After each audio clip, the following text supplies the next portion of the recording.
A literatura de Apocalipse serve para trazer um lampejo de esperança para um povo que está perdido, que está em crise. Toda vez que você olhar para uma cultura que enfrentou uma crise existencial ou um momento onde a sua existência poderia ser findada, surgem as literaturas de Apocalipse. Não foi diferente com a igreja. Nós estamos diante de um livro que tem uma finalidade muito específica no Novo Testamento: trazer um lampejo de esperança para um povo que está perseguido, para um povo que está em crise, para pessoas que estão desanimadas na fé. Quando o livro de Apocalipse surge para a igreja do Novo Testamento, ele surge num momento muito peculiar da história cristã. O imperador Cláudio havia decretado que todo tipo de cristianismo, tudo aquilo que cheirasse a cristianismo ou que lembrasse do jovem Galileu que começou um movimento sectário, rompendo com o judaísmo e desafiando a César, fosse extinto. O sangue dos cristãos, as famílias cristãs, elas serviam de combustível para a festividade romana. As famílias, os cristãos, os líderes da igreja, igrejas como um todo, estavam sendo perseguidas de várias formas. Havia uma perseguição chamada de política. Quando você lê os livros do apóstolo Pedro, você percebe que aqueles cristãos que se dispersaram do epicentro do judaísmo, que era Jerusalém, mesmo nos lugares mais distantes, os chamados judeus da dispersão, eles estavam sofrendo uma perseguição. Por serem agora fiéis a Jesus, por acreditarem no seu testemunho, por crerem nas suas promessas, eles não podiam vender nem podiam comprar. Eles estavam sendo perseguidos de forma social, estavam sendo perseguidos de forma política e de forma econômica. Eles estavam sofrendo perseguições das diversas formas. Eles eram, de acordo com Pedro e também de acordo com Paulo, eles eram humilhados, eram espancados publicamente, eles eram envergonhados em praça pública, eles tinham a sua fé e a sua vida desafiadas por aquilo que eles acreditavam. Muitas famílias foram expostas a grandes perigos, a leões famintos, a tigres selvagens, a soldados pretorianos com as espadas empunhadas em seus pescoços, desafiando a fé daqueles irmãos. A verdade é que havia uma esperança e uma promessa, porque aos olhos de muitos, Pedro vai falar que foram quase 500 pessoas, nós também vemos isso na pena de Lucas, no livro de Atos. Jesus foi assunto aos céus com a palavra: eu voltarei para buscar vocês. Mas passaram-se 5, 10, 15, 20, 30, 40, 50 anos e Jesus não voltou mais. Havia um desespero. Será se realmente Jesus falava a verdade? Será se a promessa daquele homem que nós vimos fazer os milagres, que fez o cego enxergar, que andou sobre as águas, que multiplicou pães e peixes, será se ele ainda lembra de nós? Ao mesmo tempo em que se distanciava o dia da promessa com aquilo que a igreja vivia, a desesperança batia na porta: ele não vai voltar. Ele foi apenas mais um de muitos que se levantaram dizendo que era o Messias, mas até agora ele não voltou. Já se passaram 50 anos, nós já estamos quase no final do primeiro século e nada de Jesus voltar. Lá na cidade de Tessalônica havia um burburinho entre os crentes: olha, ele está para voltar, nós não podemos nem perder tempo trabalhando, ele está para chegar, nós não devemos plantar, não devemos colher, ele está voltando. Mas à medida que o tempo passa, as heresias começam a bombardear a igreja que estava recém-implantada. Uma delas dizia: olha, Jesus foi apenas um cara muito bom, que leu as Escrituras e achou um sentido humanitário nelas, então ele pregou amor, pregou a good vibe, pregou para você ser gentil, ser ecologicamente correto, não jogar lixo no chão, comer coisas orgânicas, não comer muita fritura. Outros diziam: não, Jesus, ele nem era humano, ele era uma espécie de entidade, por isso que ele conseguia andar sobre as águas, atravessar paredes, ele ressuscitou. As heresias começaram a minar o coração de uma igreja que se via agora atacada pelas perseguições, com a sua teologia fragilizada, com a sua esperança quase no fim, e suplicando: Deus, será se o Senhor esqueceu de nós? Irmãos, esse é o contexto de Apocalipse. Muitas pessoas têm medo de olhar para o livro de Apocalipse porque não entendem a sua finalidade. Alguns pensam que Apocalipse trata de falar como será exatamente o fim das coisas. É verdade que o livro de Apocalipse contém uma revelação, mas a intenção principal de Apocalipse não é apenas contar como vai ser ou quando vai ser o final de tudo. A verdadeira intenção do livro de Apocalipse é dizer: Jesus é, Ele é, e por Ele ser quem Ele disse que Ele é, e por Ele ser aquilo que as Escrituras falam sobre Ele, o que Ele veio fazer, Ele fez e será cumprido. O que Ele veio resgatar, foi resgatado, e a sua promessa não passará vazia. O que Ele falou irá se cumprir. Se o tema deste aniversário da igreja é Ele é, nada melhor do que falar sobre o livro de Apocalipse. Porque do primeiro ao último capítulo, como uma canção que nós acabamos de cantar, não é sobre quantas pessoas entrarão no céu, não é se Jesus voltará antes da tribulação ou depois da tribulação, quantas vezes Jesus vai voltar, se é pré-milenista, se é amilenista, mas a intenção de Apocalipse é apresentar o Rei dos Reis, o Senhor dos Senhores, o Alfa e o Ômega, o princípio e o fim, e dizer: Jesus é aquilo que a Bíblia diz que Ele é. Quando olhamos para isso, nós vemos uma igreja triste, cabisbaixa. Muitos daqueles irmãos estavam morrendo, muitos já estavam dormindo, na linguagem de Paulo, sem ter a esperança do seu coração aquecida. Cada culto parecia ser o último, literalmente, porque às vezes uma reunião como essa, calorosa, carismática, era concluída com a morte de muitos ao sair do culto pela guarda pretoriana. Muitos irmãos tinham, no momento da Eucaristia, um momento fúnebre, porque sabiam que talvez no domingo que vem não estariam mais juntos. Só que João foi um instrumento usado por Deus para trazer um lampejo de esperança para a sua igreja, para trazer fogo a um coração que estava sendo apagado, a trazer uma luz no fim do túnel para uma igreja que estava esquecendo quem Jesus era. E no versículo 4 ele fala assim: João, as 7 igrejas que se encontram na Ásia, graça e paz a vós outros, da parte daquele que é, que era e o que há de vir, da parte dos 7 Espíritos que se acham diante do seu trono, e da parte de Jesus Cristo, a fiel testemunha, o primogênito dos mortos, e o soberano dos reis da terra, aquele que nos ama e que pelo seu sangue nos libertou dos nossos pecados e nos constituiu reino e sacerdotes para o seu Deus e Pai. A Ele a glória e o domínio pelos séculos dos séculos. Amém. Eis que vem com as nuvens, e todo olho o verá, até quantos os transpassaram, e todas as tribos da terra se lamentarão sobre ele, certamente. Amém. Eu sou o Alfa e o Ômega, diz o Senhor Deus, aquele que é, aquele que era e aquele que há de vir, o Todo-Poderoso. Meus irmãos, desde os dias de Paulo, quando você lê a carta de Paulo a Timóteo, você vai perceber que Paulo vai falar dos últimos dias. Na verdade, Jesus inaugura o que nós chamamos de escatom, falando dos últimos tempos. E desde então, se você ler a sua Bíblia em Mateus 24, 36, ou em Atos 1, versículo 7, você vai perceber que o desejo da igreja era saber: Jesus, o que é os últimos dias? Quando serão os últimos dias? O que nós estamos vivendo? Paulo, pela boa vontade de Deus, começa a revelar a Timóteo quais são as características dos últimos dias.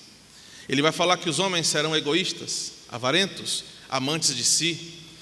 Em outro momento ele vai falar que os homens serão gananciosos, terão um desejo latente pela mentira, odiarão tudo o que é de Deus, não desejarão a presença de Deus, mas desejarão realizar as carnalidades dos seus corações. Paulo vai dizer que os últimos dias já foram inaugurados desde a época de Jesus. E na verdade é que nós estamos vivendo o que a Bíblia chama de últimos dias. Você olha para a sociedade em que nós estamos vivendo. Nós estamos exatamente como a igreja do primeiro século, sendo massacrados, sendo oprimidos, sendo envergonhados às vezes de dentro para fora. Nós temos tido a nossa fé sendo bombardeada por heresias. Mas pior do que as heresias, nós temos sido bombardeados pelo inimigo silencioso que age dentro da igreja, chamado frieza espiritual. Nós somos crentes frios, somos crentes indiferentes. Nós temos igrejas inteiras que fazem da sua existência apenas uma parte da sua agenda. A igreja está vivendo o mesmo problema que a igreja a qual João escreve. Ele escreve às 7 igrejas que provavelmente ele era o bispo, igrejas que ele conhecia muito particularmente, igrejas que ele conhecia as pessoas e que as pessoas o conheciam. Por isso que no versículo 9 ele se identifica, fala: eu, o Joãozinho de vocês, o irmão João, companheiro de vocês, aquele que estava no meio de vocês. João sabia exatamente quais eram os problemas e quais eram as perseguições que a igreja da Ásia estava vivendo. E meus irmãos, se João tivesse vivo hoje, escrevendo essa mesma carta, eu tenho certeza que ele olharia para a igreja do Brasil e saberia exatamente quais são os nossos problemas. E um deles, e o pior deles, é que Jesus não faz mais diferença no nosso cristianismo. É que para nós e para muitos movimentos evangelicais, a figura de Jesus, ela é uma figura secundária. Ela é uma figura que pode ser até mesmo deixada num letreiro ou da porta para fora. Jesus não precisa mais ocupar o palco, porque nós não temos mais um púlpito. Nós temos um palco onde um show é apresentado para uma plateia fiel de bons pagantes, que deixam 10% do seu salário para ouvirem piadas, para darem boas risadas, para verem homens fazerem magias, macumbas, para pessoas falarem aquilo que homens e mulheres querem ouvir. Se João estivesse escrevendo o Apocalipse hoje, ele estaria destacando a frieza que a igreja brasileira vive em relação à esperança do nosso Redentor.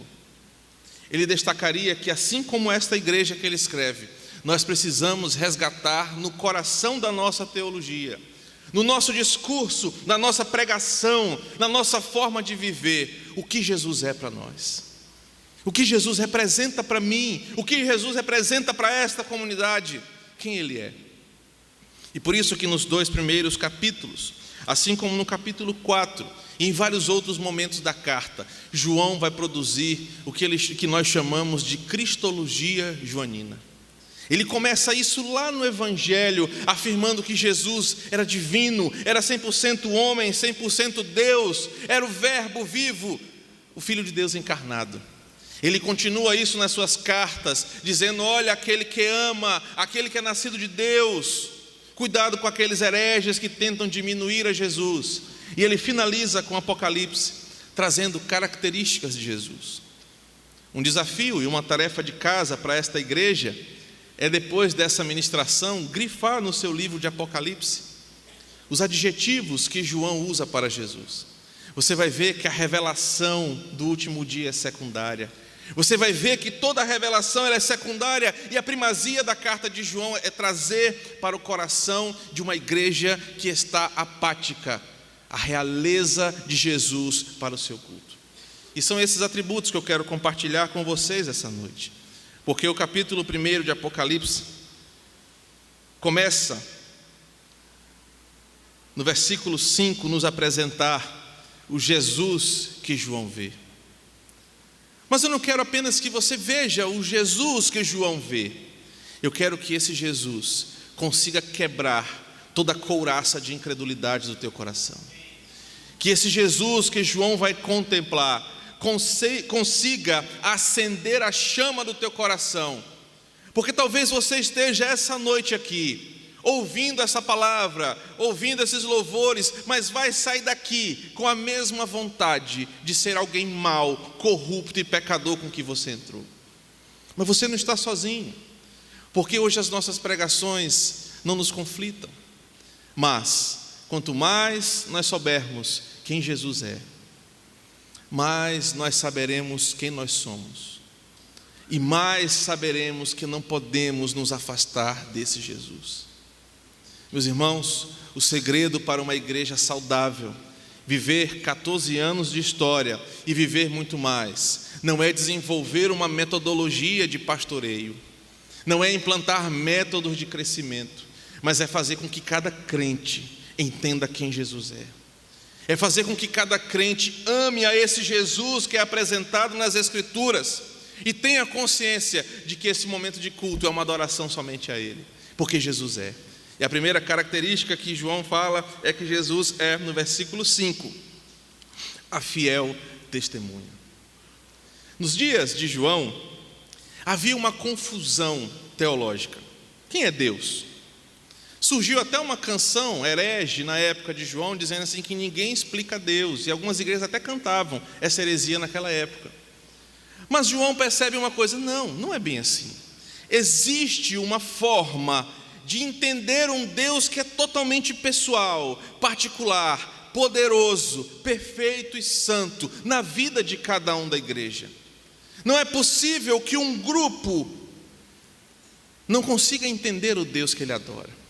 João olha para Jesus e fala: eis aquele que é a perfeição, que é a revelação exata de Deus, que é a fiel testemunha, aquele que ouviu antes da fundação do mundo tudo o que iria acontecer e veio em terra, cumprindo o seu mandato, cumprindo a sua missão e dizendo para a igreja: eu e o Pai somos um. Você quer conhecer a Deus? Olhe para mim. Você quer amar a Deus? Ame a mim e a minha palavra. Você quer saber quem é Deus? Conheça Jesus Cristo.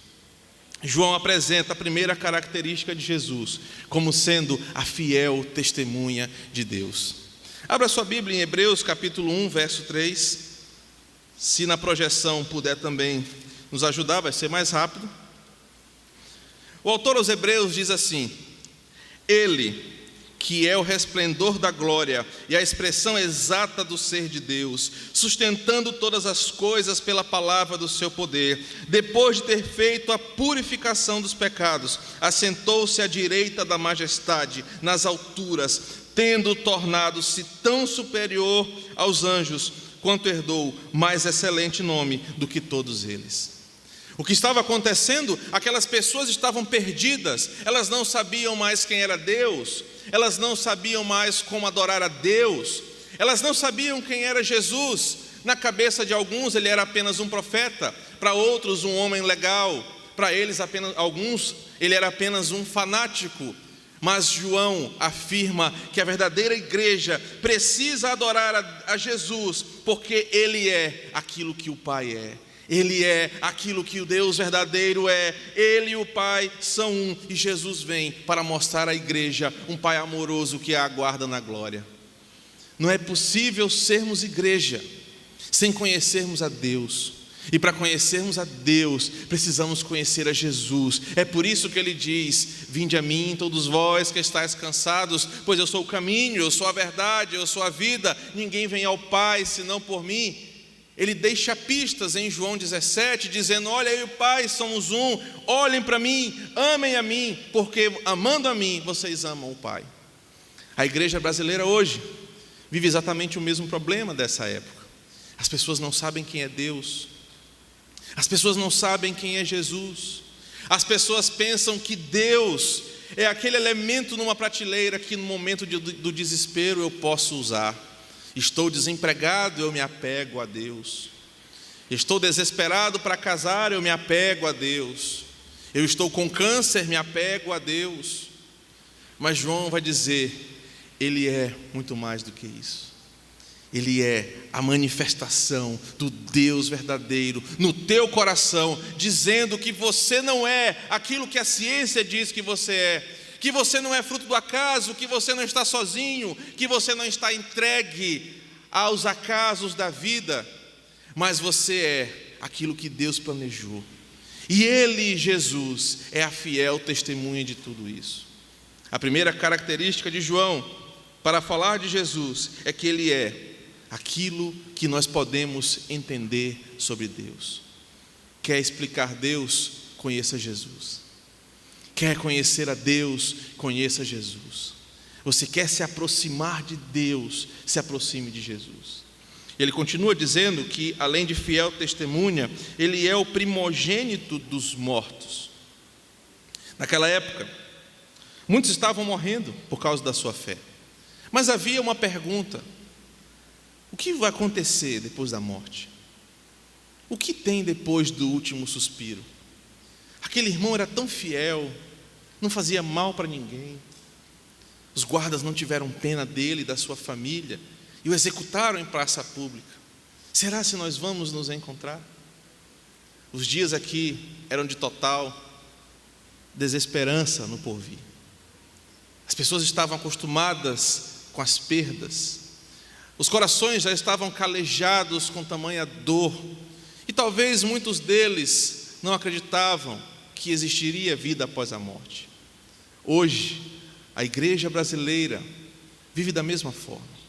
O mundo está cada vez mais violento.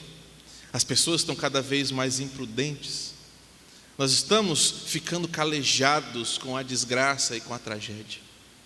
Nós tornamos motivo de compartilhar no WhatsApp acidentes como o de hoje pela manhã. Nós temos um prazer sádico na morte, na tristeza, na dor das pessoas. O nosso coração não acredita mais na esperança do céu. É por isso que muitos pastores optam por trazer o céu para a terra. Dizer: olha, esse negócio de céu não existe, isso é só uma referência utópica para você não desistir. O céu é aqui, você tem que provar o melhor de Deus é aqui, você tem que ser cabeça é aqui. E as pessoas, nesse desejo desesperado de não olharem para o céu, constroem covas que as levarão ao inferno, provando às vezes o melhor dessa terra. Mas João diz: ele serviu de exemplo para que a igreja não desistisse do porvir. Ele serviu de exemplo para nós acreditarmos que a vida não se encerra aqui, e que mesmo que a nossa vida acabe aqui, ele serviu de exemplo para dizer: um dia nós viveremos para sempre com ele. Porque ele é o primeiro daqueles que ressuscitaram para nos dar esperança, para saber que um dia nós morreremos, sim, mas um dia, assim como ele ressuscitou, nós ressuscitaremos e viveremos para sempre com ele. Ele é o primogênito dos mortos, para trazer esperança para uma igreja que não acreditava mais no porvir. Ele é o primogênito dos mortos para dizer que Deus é fiel e que Ele prometeu que iria nos levar para habitar com Ele para sempre.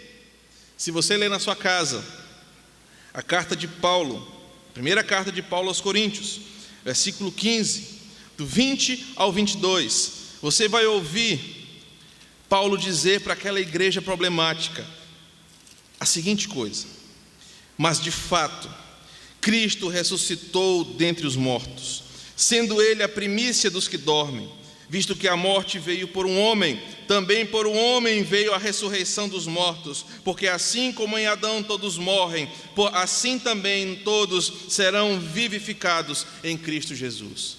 João parece gritar para aquelas igrejas dizendo: não percam a esperança. A morte pode oprimir vocês, vocês podem ter medo da morte, vocês só não podem esquecer que por um homem o pecado trouxe todas as mazelas, mas por um homem, Jesus Cristo, a vida eterna foi ofertada para todos aqueles que creem. João está dizendo para aquela igreja: não temam as coisas que acontecem lá fora, se apeguem ao que Jesus é, tenham esperança naquilo que Ele deixou para nós, pois Ele um dia falou que iria preparar moradas, mas Ele voltaria para nos buscar. Ele é o primogênito dos mortos, mas também Ele é o soberano dos reis da terra. João apresenta, num momento muito específico da história, um conceito de soberania. E como a história ela é cíclica, nós estamos revivendo exatamente a mesma coisa. Dois homens estão disputando quem é o homem mais poderoso da terra nos nossos dias. 2 líderes estão ao passo de uma guerra para mostrarem quem manda mais. Na época de João, César era o exemplo do que nós estamos vivendo. Quem se levantaria contra César? Quem ousaria discordar daquilo que o grande César ordenara? Só que João sabe quem Jesus é. E João diz assim: somente o meu Jesus é o soberano sobre todos os reis da terra. Somente aos seus pés se dobrarão todos os homens. Somente aos seus pés cairão prostradas todas as autoridades, porque a Ele apenas todo o poder, toda a glória e todo o domínio pelos séculos dos séculos. João está dizendo: Jesus é o soberano, muito mais do que o prefeito, muito mais do que o comandante, muito mais do que o presidente, muito mais do que qualquer um. Jesus é o soberano, aquele que tem todo o domínio em suas mãos. Meus irmãos, a igreja brasileira como um todo tem trocado a soberania de Jesus, tão sublime e majestosa, por governos mundanos, diabólicos. Nós temos negociado a centralidade da nossa fé. E João vai apresentar para aquela igreja um nome acima de todo nome. Um nome a qual importa que a minha vida seja devota. Abra em Filipenses, no capítulo 2.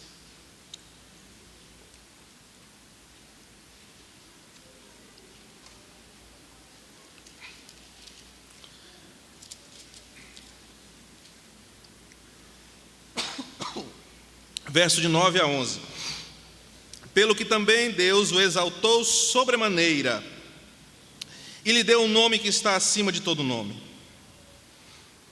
para que ao nome de Jesus se dobre todo o joelho, nos céus, na terra e debaixo da terra, e toda língua confesse que Jesus Cristo é Senhor, para a glória de Deus Pai. Meu irmão, minha irmã, quem você confessa com o Senhor? Talvez o Senhor da tua vida seja o teu concurso público, seja o teu sobrenome, seja o teu emprego, a tua empresa. Mas João está dizendo que há um rei soberano maior do que todos os poderes, porque fora dele todos os poderes são temporais, mas existe apenas um que é soberano, apenas um que é eterno, apenas um que é todo poderoso, e o nome dele é Jesus. João diz: igreja, não temam os soberanos. Igreja, não deixem de venerar e adorar aquele que tem todo o poder. Não se apartem de Jesus. Ele continua no versículo dizendo: aquele que nos ama, que pelo seu sangue nos libertou dos nossos pecados. Parece que João está dizendo: ei, olhem para mim, olhem para o que eu estou vivendo. Eu vi de perto um homem que trouxe para nós a possibilidade de ouvirmos e falarmos com Deus. Por que que vocês, igrejas da Ásia, estão se apartando dele? Vocês estão esquecendo que é ele que nos amou. Vocês estão esquecendo que esse é o verdadeiro amor. Jesus é aquele que nos ama, e um amor tão profundo que nos deu seu próprio sangue para fazer por nós o que ninguém poderia fazer. Para João, Jesus é a mais perfeita explicação do que é o amor. Observem o quadro que João está desenhando de Jesus. Observem a cristologia que brota de Apocalipse. Ele está dando para aquela igreja uma certeza que eles não estariam desamparados, que eles não estariam sozinhos, que a vida não acabaria aqui, que Jesus está com eles, que eles iriam suportar todas as coisas. E no versículo 7 ele vai dizer: eis que ele vem com as nuvens e todo olho verá, porque Jesus é fiel. E em João capítulo 14, verso 3, você vai ler ele dizendo: eu vou preparar para vocês moradas, mas eu voltarei para buscar vocês. João sabe que Jesus é fiel. João sabe que Jesus vai cumprir todas as suas palavras. E ele está dizendo para aquela igreja: creia que Jesus é fiel, e um dia todo olho verá o cumprimento da sua palavra. Meus irmãos, talvez você essa noite esteja aqui com a tua fé abalada. Cara, entra ano, sai ano, minha vida não muda, eu não melhoro na vida, eu não fico curado, eu ouço o pastor pregar sobre as mesmas coisas, eu leio os mesmos livros que ele lê, mas nada faz sentido. João está dizendo: não desista de Deus, porque Deus não desistiu da sua palavra, e Jesus é fiel para cumprir aquilo que ele falou, e um dia todos verão o poder da sua glória. Por fim, João vai afirmar uma das afirmações mais bonitas de Apocalipse: eu sou o Alfa e o Ômega, diz o Senhor.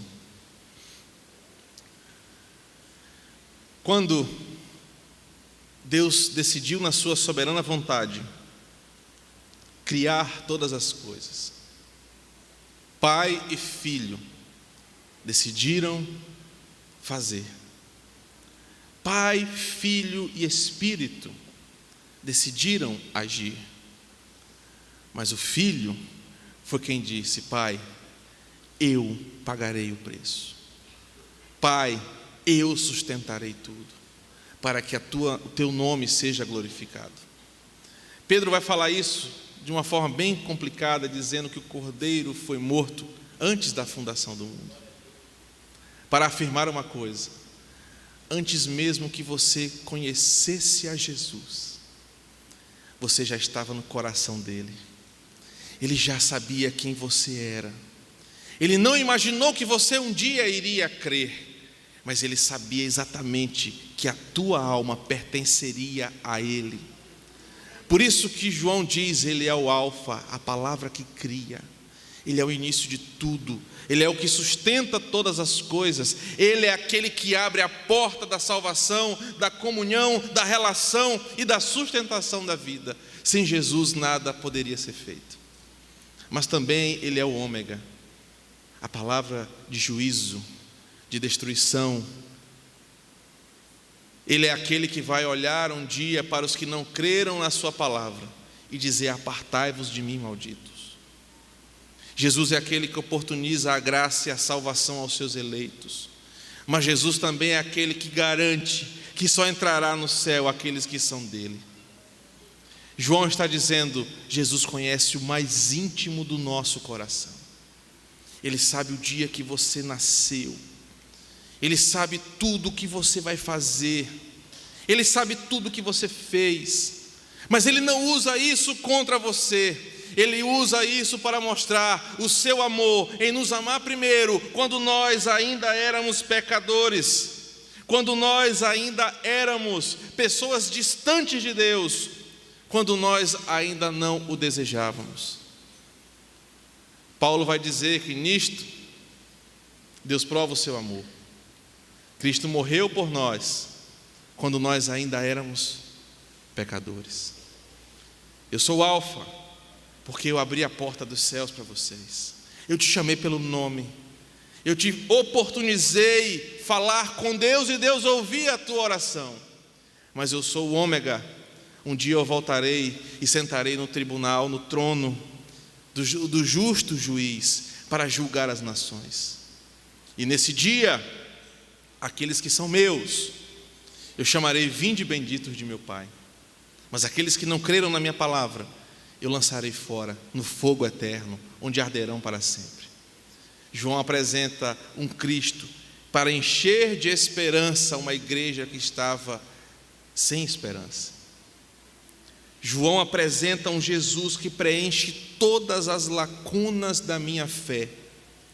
Mas na frente ele vai relatar que a sua cabeça, vai falar dos seus olhos, vai falar das suas vestimentas, da sua boca, dos seus pés. Ele vai falar de tudo o que ele viu.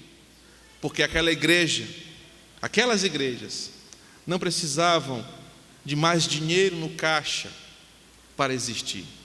Elas não precisavam de fortes muralhas para que o exército não invadisse. Elas não precisavam de estratégias para discipular ou para crescer. O que elas precisavam era se apegar a Jesus, ao que Ele era, ao que Ele é, ao que Ele há de ser e o que Ele há de vir. Qual é o segredo para que esta igreja viva mais 14 anos de forma saudável? Conheçam Jesus, saibam quem Ele é. Não precisam de mais nada, apenas olhar as Escrituras, olhar como os apóstolos olhavam e dizer: Jesus, Tu és tudo o que eu preciso, nada além do Senhor, nada menos que o Senhor, nada mais que o Senhor, eu preciso apenas de Ti. João diz: igreja, um dia todo olho verá a igreja subir aos céus, o casamento da noiva. Nós veremos Jesus como Ele é, e Ele será eternamente para nós. Que o Senhor nos abençoe nesta mensagem e nos faça refletir sobre quem Ele é, em nome de Jesus. Amém. Vamos orar. Feche seus olhos.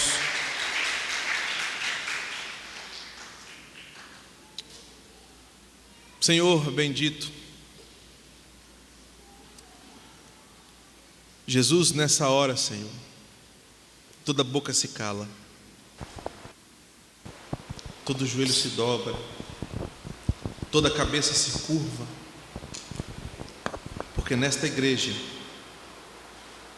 está o Senhor dos Senhores, o Rei dos Reis, o primeiro e o último, o Alfa e o Ômega, o que era, o que é e o que há de vir. Senhor, diante de nós está aquele que foi morto, mas que ressuscitou, e que agora vive pelos séculos dos séculos, aquele que reina de forma soberana e justa, aquele que salva, que redime, que liberta, que cura,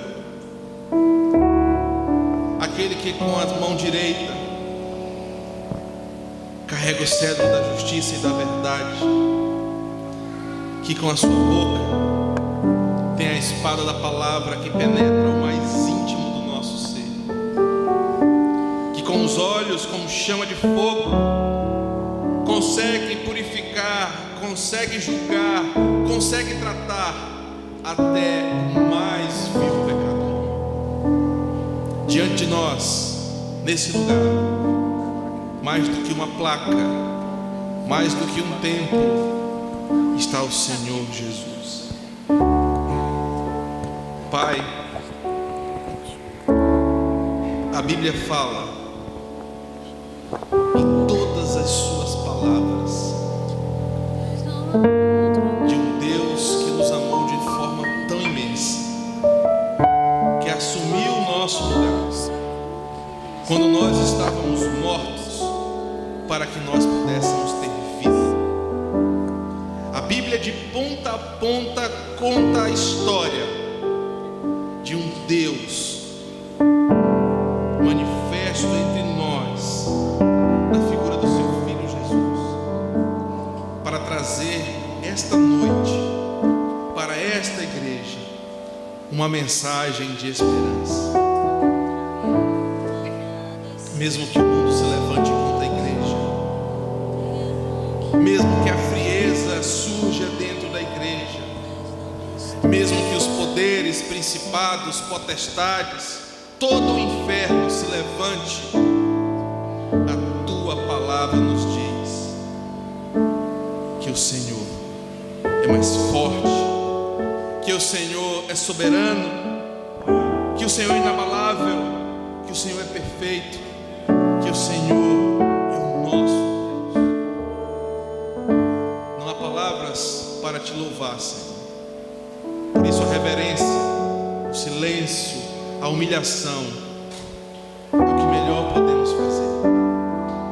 curvar diante deste Deus e dizer: Senhor, muito obrigado, porque o Senhor olhou para mim, pobres pecadores como nós, que não havia beleza, não havia formosura, não havia nada que chamasse a tua atenção, mas o teu amor que nos constrange, nos estendeu a mão, nos tirou do lamaçal do pecado, nos resgatou do império das trevas e agora nos chama de herdeiros de Deus, e agora nos chama de filhos do Senhor, e nos promete viver uma eternidade de amor e gozo com o Senhor.